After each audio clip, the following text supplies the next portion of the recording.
today we come to the temperaments. Paragraph 74. So there are six kinds of temperaments: greedy temperament, hating temperament, deluded temperament, faithful temperament, intelligent temperament, and speculative temperament. On this sheet, the second column represents the six temperaments, and the first line, charita, means temperament, and there are dosa, raga, saddha, buddhi, moha, vitaka, and so on. So, greedy temperament is raga, and hating temperament, dosa, deluded temperament, moha, faithful temperament, saddha, intelligent temperament, buddhi. Buddhi is a synonym of jnana or panya, knowledge, wisdom.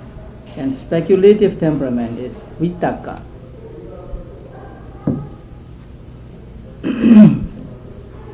And some teachers say there are more than 6 kinds of temperaments and a mixture of them and so on. So they are not so much interesting because they are confusing. So we take only, following the the order, we take 6 temperaments. And three are good temperaments and 3 are bad temperaments. And each one of them has parallel in another group. So faithful temperament is parallel to greedy temperament,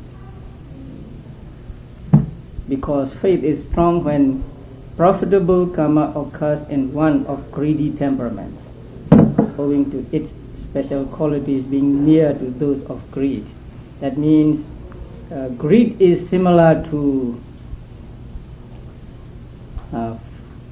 faith or saddha,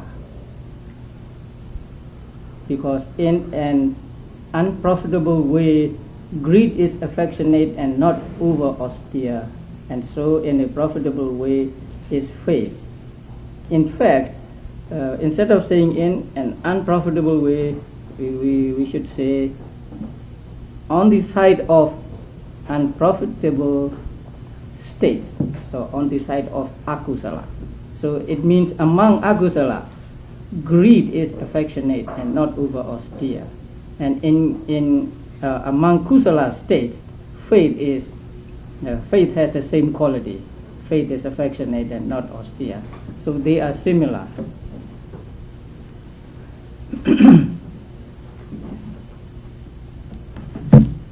So with intelligent temperament and hating temperament, they are also similar.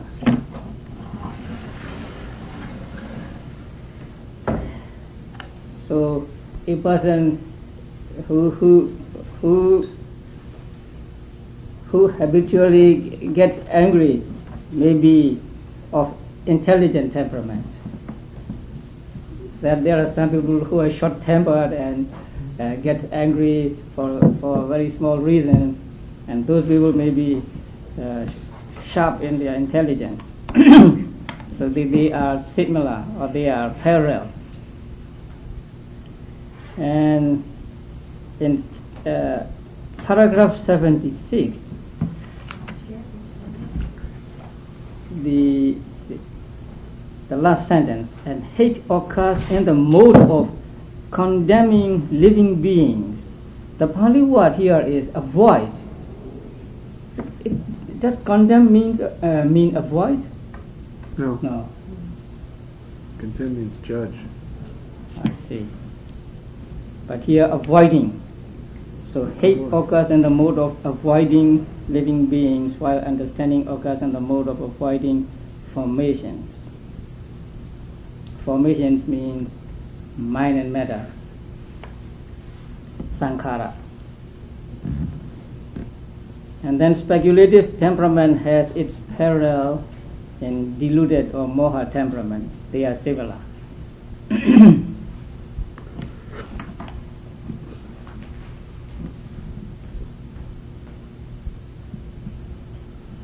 And then the source or cause of these temperaments, a discussion on the source of temperaments. Here also, first the author gives the reason given by other teachers, and then he said they are all inconclusive or indecisive.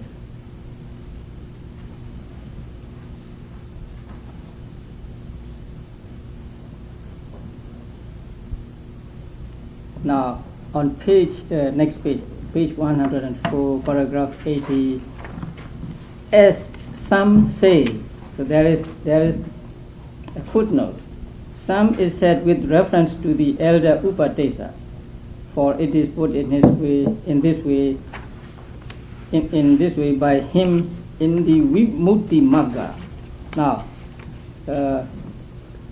there was a book called Visuddhimagga, and it was written before Visuddhimagga, and it was written by an elder named Upadesa, and it was written in Pali language. There is a book by Professor Babat, a comparative study of Visuddhimagga and Visuddhimagga, and in the sub-commentary to Visuddhimagga, we call Visuddhimagga a commentary, although it is not a commentary of one particular sutta or one particular collection. It is a common commentary of all suttas. So we call Visuddhimagga a commentary. And so there is a sub-commentary on Visuddhimagga. And the name of the elder as well as the name of the book was mentioned in the sub-commentary. So in the Visuddhimagga itself, nothing is mentioned, just say some say. So some refers to the elder Upadesa, who wrote the book Visuddhimagga.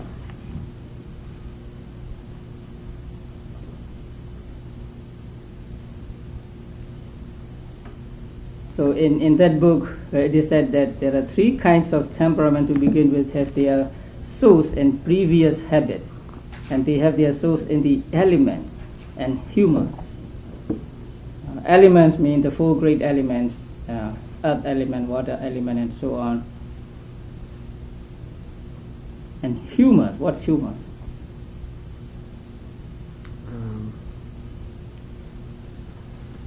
Moods, dispositions. Yeah.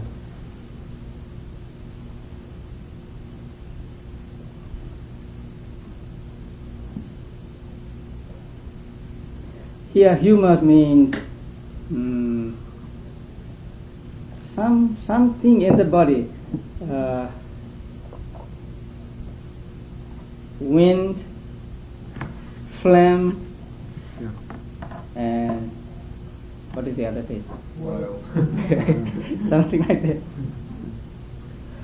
That's humors. Blood also. Are they called humors? Yeah, in medieval England they had that kind of. Yes. So they are the sources for the kinds of temperaments. So in previous habits and also the elements and humors. And apparently one of greedy temperament has formerly had plenty of desirable tasks and gratifying work to do, or has reappeared here, that means reborn here, after dying in heaven. So a person who dies as a deva and then reborn as a human being, he tends to have the greedy temperament. And one of hating temperament has formerly had plenty of stabbing and torturing and brutal work to do, or has appeared here after dying in one of the hells or the naga existences. So one who is reborn after dying from hell or after dying from the existence of serpents tends to have hating temperament. And one of deluded temperament has formerly drunk a lot of intoxicants and neglected learning and questioning, or has reappeared here after dying in the animal existence. So this is according to the previous habit. And then they are explained according to the elements. The person is of deluded temperament because two elements are prominent, that is to say the earth element and fire element and so on. So one who has these elements prominent in his body, so that person tends to become of deluded temperament and so on. But not all those who have plenty of desirable tasks and gratifying work to do and who have reappeared here after dying in heaven are of greedy temperament and so on. So they are not conclusive. But the author gives the exposition given by the teachers of the commentaries. That means given by the Theravada tradition. And they said that the fact that these beings have prominence of greed, prominence of hate, prominence of delusion, prominence of non-greed, non-hate and non-delusion, and that is governed by previous root cause. For when in one man at the moment of his accumulating rebirth-producing karma, greed is strong and non-greed is weak, non-hate and non-delusion are strong and hate and delusion are weak, then his weak non-greed is unable to prevail over his greed, but his non-hate and non-delusion being strong are able to prevail over his hate and delusion. That is why on being reborn through rebirth linking given by that karma, he has greed, is good-natured and unangry, and possesses understanding with knowledge like a lightning flash. Now, at the moment of his accumulating rebirth-producing karma, greed is strong and non-greed is weak. Here it does not mean that the karma and greed or non-greed arise at the same time or at the same moment, because greed is unwholesome mental state and non-greed is wholesome mental state, so they cannot arise together. And the karma which gives results as relinking in human existence and so on is good karma, kusala, wholesome karma, and it cannot be unwholesome karma. So when kusala karma arises in our minds, there can be no greed arising at the same time, but he has greed before and after that karma. So that is what is meant here as at the moment of his accumulating karma. Not they arise at the same time, at the same moment, but the karma is influenced by, say, strong greed and non-greed and so on.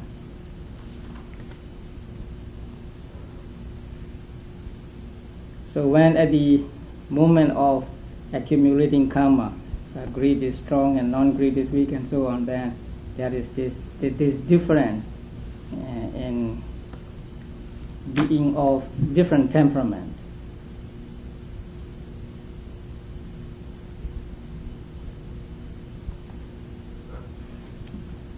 Okay.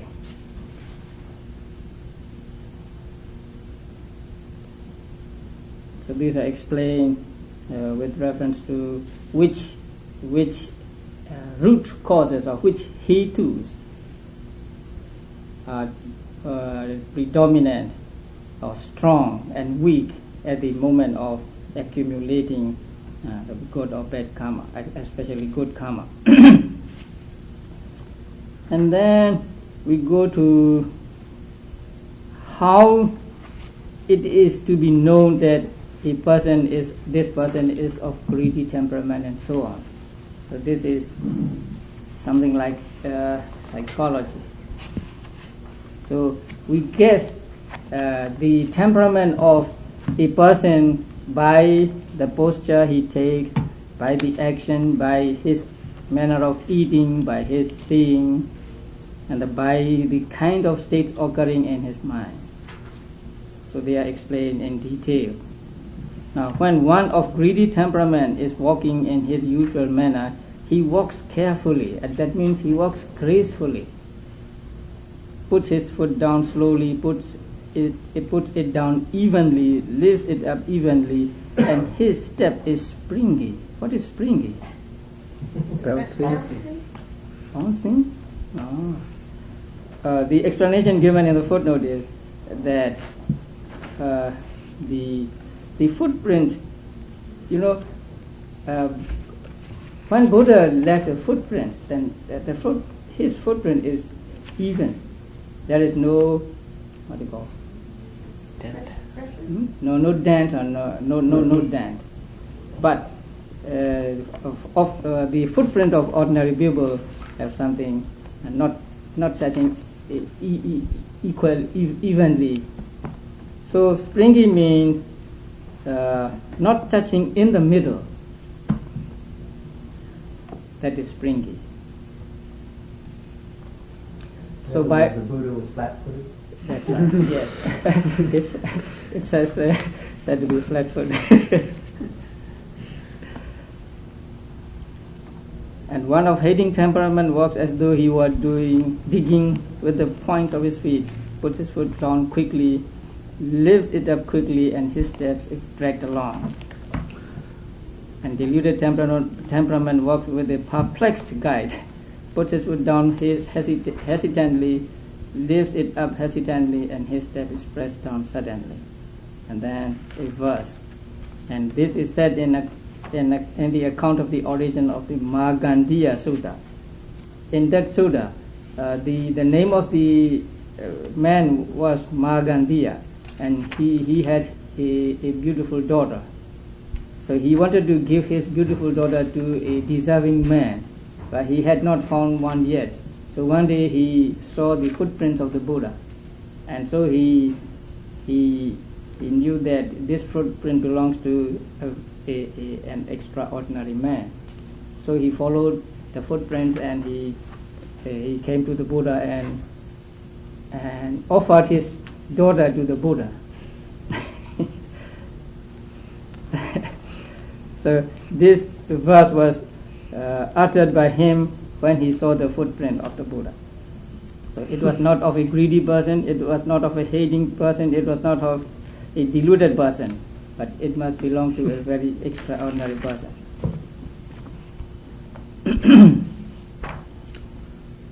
And then in paragraph 89, about the middle of the paragraph, and he sleeps in a confident manner.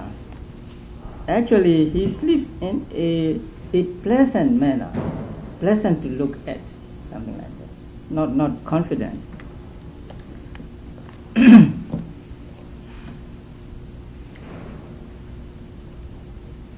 And a little further down, with his body flung down, he sleeps with a scowl. What is scowl? Scowl? Yeah. Frown? Or Yes. With a frown. That's right. And then two lines down, one of the deluded temperament spread his leg all. How do you pronounce that? awry? Awry. That means. Not symmetrical, all over the place. Right, yes. That's right. And sleep mostly face downwards with his body sprawling. And when he walks, he gets up slowly, saying whom.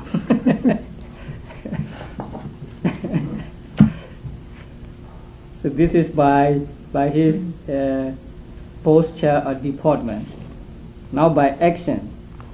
Also in the acts of sweeping, etc., one of greedy temperament grasps the broom well, and he sweeps cleanly and evenly without hurrying or scattering the sand as if he were strewing Senduvara flowers. It's a kind of flowers. So we can guess his temperament from looking how he swept. But it is not possible in this country because we use sucking machines, Vacuum cleaners. vacuum cleaners.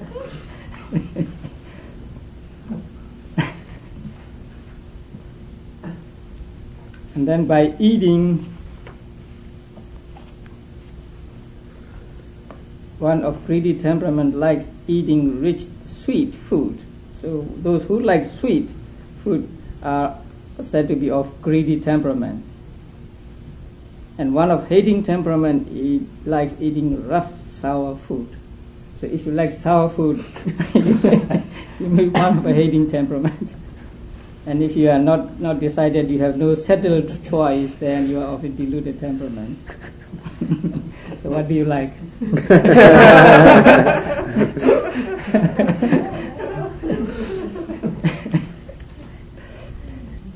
I like sour food.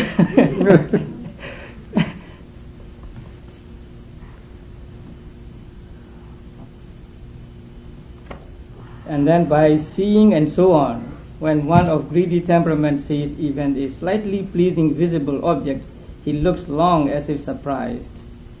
He seizes on trivial virtues, discounts genuine faults, and when departing he does so with regret, as if unwilling to leave. With regret, the actual word used is with attachment. He has attachment, or he has something like a concern for that object. Attachment, yes. And one of hating temperaments is even a slightly unpleasing visible object. He avoids looking long as if he were tired. He picks out trivial faults, discounts genuine virtues, and when departing he does so without attachment or regret, as if anxious to leave, and so on. Then, for the deluded, if he hears others criticizing, he criticizes. If he hears others praising, he praises. But actually he feels equanimity in himself. I want to use indifference instead of equanimity. Mm-hmm. So indifference in himself, the indifference of unknowing. So here indifference means not knowing, moha. So too with sound and so on. And then by the kind of states occurring, one of greedy temperament, there is frequent occurrence of such states as deceit, fraud, pride, evilness of wishes, greatness of wishes, discontent, foppery, and personal vanity, and so on. And then for the faithful temperament, there is frequent occurrence of such states as free generosity, desire to see noble ones, desire to hear the good Dhamma, and great gladness. In the original, it means of frequent gladness. So he gets gladness frequently, not necessarily great.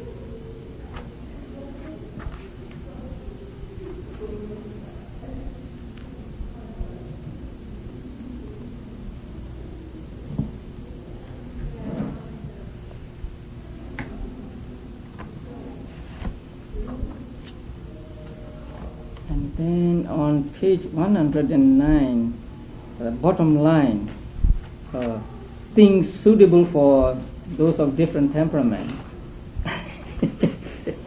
So, for one of greedy temperament, a suitable lodging is unwashed, sill and stands level with the ground, and it can be either an overhanging rock with an unprepared privilege, a grass hut or a leaf house, etc. It ought to be splattered with dirt, full of beds, dilapidated, too high or too low. It is opposite of his temperament. He is of greedy temperament, and so it is suitable. The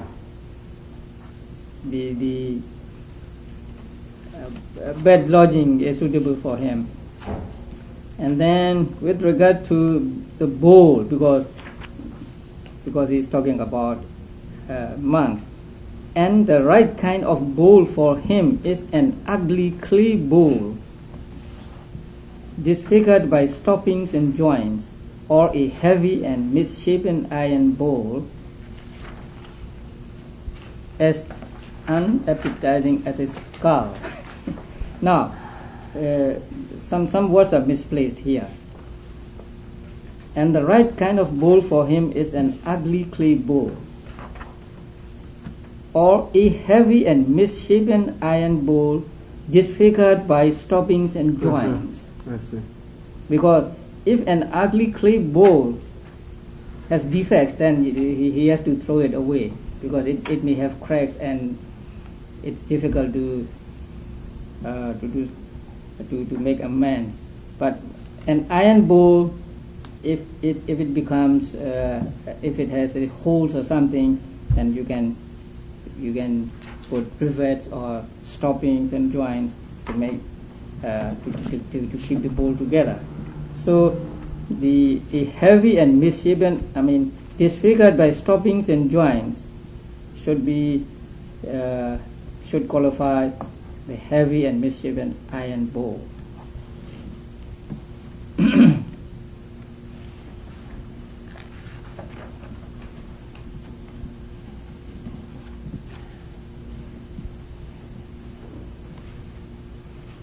Okay. And on page 111, paragraph 101, the right lodging for one of deluded temperament has a view and is not shut in, where the four quarters are visible to him as he sits there. He is of deluded temperament, so he needs space, large space. As to the postures, walking is right. The right kind of object for his contemplation is not small, that is to say, the size of a winnowing basket or the size of a saucer. That means not the size of a winnowing basket or not the size of a saucer. Those are small objects. But a person of deluded temperament needs large objects. Suppose he wants to practice earth kasina meditation, looking at the earth disk or earth. So if he is of a deluded temperament, he needs to have a big plot of land or something to look at, not just a small earth disk, because his mind needs to look at a larger object. So the object for his contemplation is not small, that is to say, not the size of a winnowing basket or not the size of a saucer, for his mind becomes more confused in a confined space. So the right kind is an amply large kasina, maybe about the size of a tennis court or football, maybe a football field.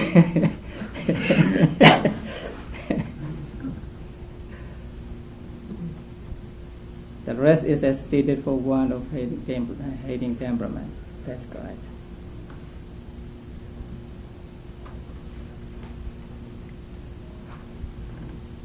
And for the speculative, for a person of speculative temperament,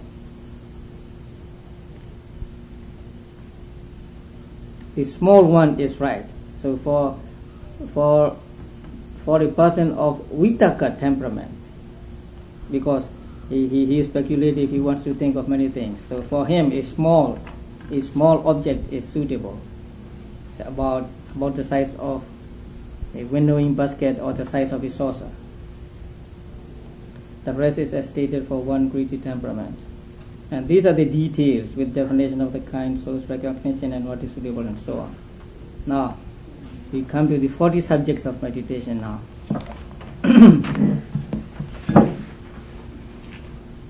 So the 40 subjects are given in paragraphs 104 and the following. So 10 kasinas. The meaning of the word kasina means all or total. So when you look at the disc, you look at the whole disc, so whole or total. 10 kasinas and 10 kinds of foulness,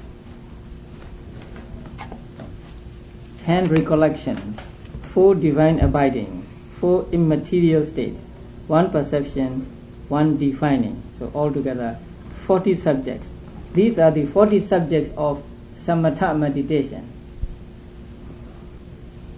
Here the 10 kasinas are these: earth kasina, water kasina, fire kasina, air kasina, blue kasina, yellow kasina, red kasina, white kasina, light kasina, and limited space kasina. So there are 10 kasinas. And how to prepare for this kasina and how to practice will be explained in the next chapter. The 10 kinds of recollections are these: recollection of the Buddha, that means the recollection of the qualities of the Buddha, recollection of the Dhamma, recollection of the Sangha, recollection of virtue, that means one's own Sīla, recollection of generosity, recollection of deities, recollection or mindfulness of death, and then mindfulness occupied with the body, mindfulness of breathing, and recollection of peace. Peace here means Nibbana. These are the 10 recollections. And then the 4 divine abidings are these: loving kindness, compassion, gladness or sympathetic joy, and equanimity. The 4 immaterial states are these: the base consisting of boundless space. The 4 immaterial states are just the 4 arupa vajara, the formless types of consciousness there. The base consisting of boundless consciousness, the base consisting of nothingness, and the base consisting of neither perception nor non-perception. The one perception is a perception of repulsiveness in nutriment or in food. The one defining is the defining of the 4 elements. That means trying to see the 4 elements clearly, one different from the other. So this is earth element, this is water element, and so on. This is how the exposition should be understood as to enumeration. So these are the list of 40 subjects of samatha meditation, as to which bring access only and which absorption. Now, the samadhi, if you remember, is divided into different kinds, and there is a division into neighborhood samadhi or neighborhood concentration, and or access concentration and absorption concentration. Some subjects of meditation can lead to access concentration only and not to absorption, and the others can lead to absorption also. So as to which bring access only and which absorption. The 8 recollections, accepting mindfulness occupied with the body and mindfulness of breathing, the perception of repulsiveness in nutriment, and the defining of the 4 elements, are 10 meditation subjects that bring access only. You may look at the chart here.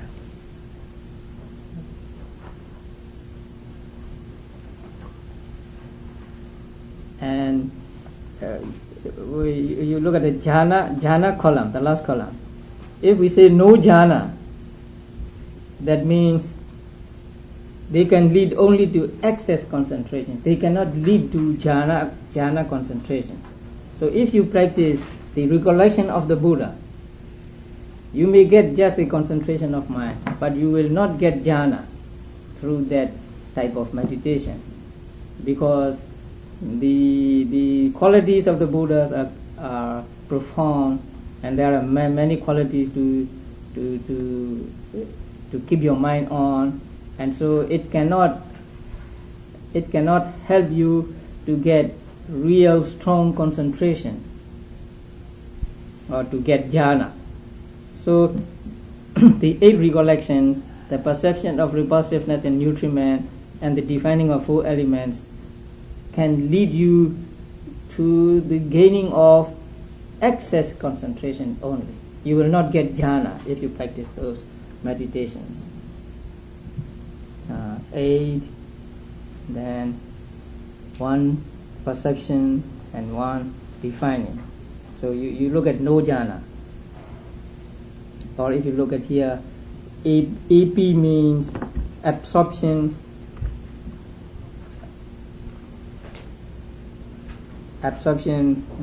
development. P means preliminary, and UP means access, and AB means absorption. the others bring absorption.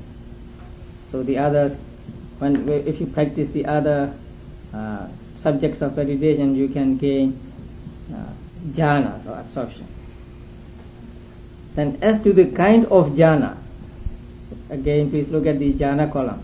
Among those that bring absorption, the 10 kasinas, together with mindfulness of breathing, bring all 4 jhanas. 4 means here 5. Because, there are 2 ways of describing jhanas, according to 4-fold method and 5-fold method. We are familiar with 5-fold method, right? First jhana, second jhana, third jhana, fourth jhana, fifth jhana. But in Visuddhimagga and in many sutras, only 4-fold method is mentioned. So we have to adapt this. So bring all 4 jhanas means bring all 5 jhanas. So the 10 kasinas can bring, or if you practice one of the 10 kasinas, you can get first jhana, second, third, fourth, fifth.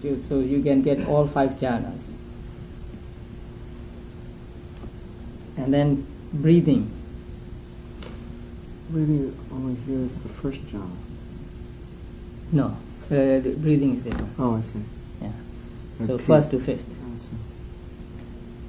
That is this kaya-gadasati means contemplating on different parts of the body, like head hair, body hair, nail, teeth, skin, and so on. And what's this last one? Yeah, that is breathing. And what's The anapana. This one's okay. Oh, peace is this. Upasamanasati. This is peace. I see. That's what The order is a little different. I see. So this is peace. I see. And marana is on death. Yeah, okay. That is on death. Okay, now I'm on track here. 10 kinds of foulness together with mindfulness occupied with the body bring the first jhana. So 10 asubhas, this 10 and this one, kaya-gadasati, and lead to first jhana only. Because the object is gross, and so you need vitaka to keep your mind on the object. Without vitaka, mind cannot dwell on this object. It is explained as when you are going against a strong current, then you need some pole, say, to keep the boat going. And in the same way, since the objects are gross, you need vitaka for your consciousness or mind to be on the object. Then foulness meditation, and you look at the corpse, and so these objects are gross. So they lead to first jhana only. The first 3 divine abidings bring 3 jhanas. That means here 4 jhanas. First, second, third, fourth. Metta, Karuna, and Mudita. And then the last one, the 4th divine abiding, Upekha. And the 4 immaterial states, Arubhavachara, bring the 4th jhana. That means 5th jhana. So Upekha can lead to 5th jhana, and these 4 also to 5th jhana. So as to the kind of jhana, they are to be understood that way. As to surmounting means overcoming. There are 2 kinds of surmounting. Surmounting the factors of jhana and surmounting the object. That means you have got first jhana. Now, if you want to get second jhana, you have to overcome, or you have to eliminate the first factor, vitaka. So, surmounting really means eliminating. By eliminating factors, you get higher jhanas. So first you get the first jhana, and it has 5 factors. Then if you want to get the second jhana, you have to eliminate 1 factor. Then if you want to get the third jhana, you have to eliminate 1 more, and so on. So the Rubhavachara jhanas are those surmounting factors. And arupa vajrajanas are those surmounting objects, because in all the 4 arupa vajrajanas there are only 2 factors. So there is no difference of factors in the 4 arupa vajrajanas. But what makes them different is the object they take. So if you want to get the first arupa vajrajana, you have to overcome, or you have to surmount the kasina sign, because kasina sign is the object of rupa vajrajanas. Then if you want to get the second arupa vajrajana, you have to overcome the first arupa vajrajana, and so on. So here, by surmounting or by eliminating objects, you get higher jhanas. So there are 2 kinds of surmounting: surmounting of factors and surmounting of objects.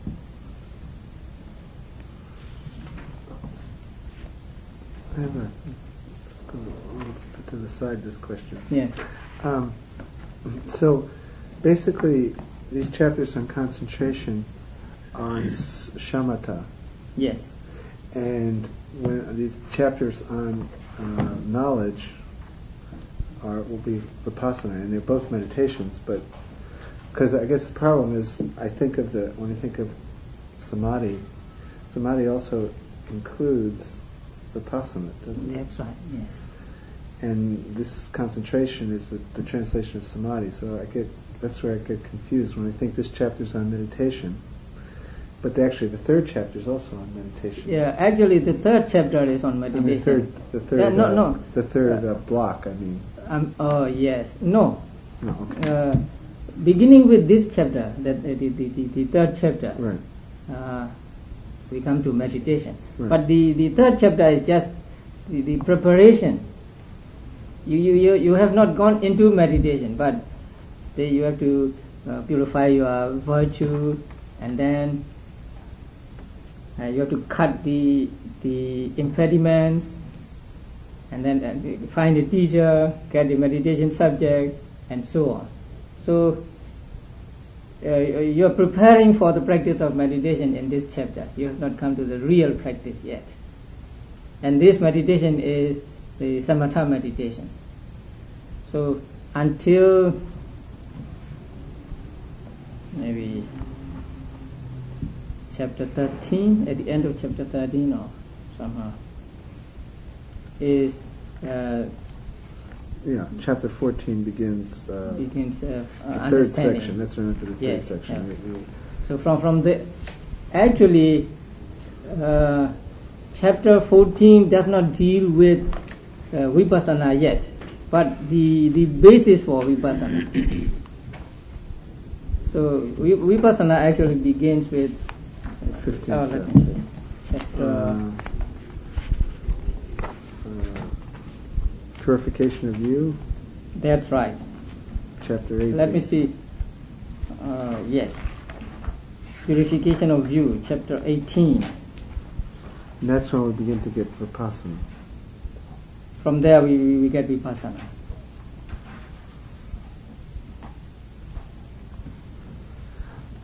So this is an important confusion that I always come up against, because when I think of meditation or samadhi, I think of both shamatha and vipassana. But in this in the Visuddhimagga, when they talk about samadhi, they're actually just talking about shamatha. That's right, yes. The 3 steps, Sīla, Samadhi and Panya. So Samadhi is Samadhi is here synonymous with samatha meditation. But we need Samadhi in Vipassana meditation too. But that's a technical term. Then Samadhi means samatha meditation. Because for instance, we're Zen and and we think of ourselves as a meditation school, but in a sense we're actually a wisdom school in this branching, because we do vipassana we're closer to Vipassana style yes. meditation than Yeah. okay.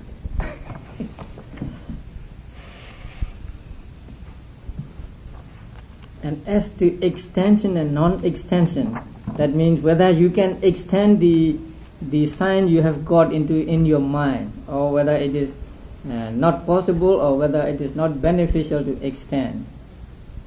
So when you have got the image of the, for example, when you have got the image of the kasina in your mind, then you can expand it. First, the kasina, this may be about, say, 8 inches across diameter or 10 inches diameter. You look at it and you try to get it in your mind. And when you have really got the image in your mind and you can see it with your eyes closed, then you dwell upon it again and again. And when it becomes clearer, refined, then you can expand it for as large as you like. So some subjects of meditation can be expanded and some cannot. So there are 10 kasinas among those 40 subjects need be extended. That means you can extend, you need to extend them, because it is by way of extending the sign of the counterpart sign that you become able to hear sounds or see things in that area. Suppose you extend your